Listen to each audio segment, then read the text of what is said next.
Back in Valinor, though, the Valar have all been talking and they're all really sad, for obvious reasons.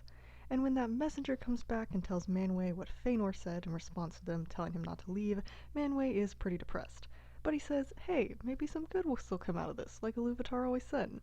And Mandos is just like, nah, Fëanor gonna die soon.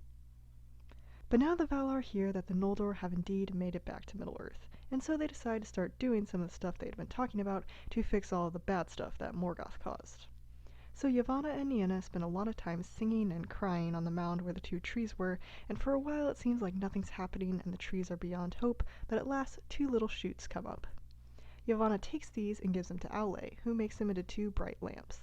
He then gives them to Varda to set them up in the heavens with the stars, although they far outshine them, and thus give light once again to Middle-earth.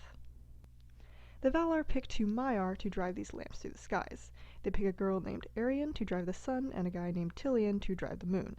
At first they were supposed to be light all the time, with always either the sun or the moon shining down directly, but Lórien was like, people still have to sleep, you know, so Varda allowed dusk and dawn to exist.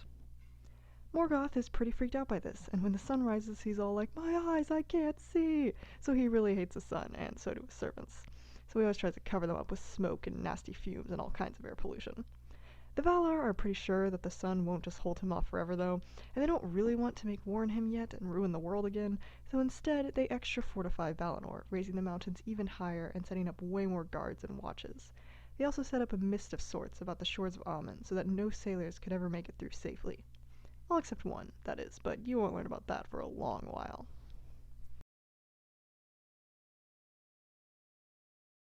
So now that the sun is shining down on Middle-earth, plants begin to grow and all of Beleriand starts to flourish. Also, men finally wake up at the first rising of the sun. They didn't have any Vala to guide them, although Olmo tried to send them a few messages, which they ultimately never fully understood.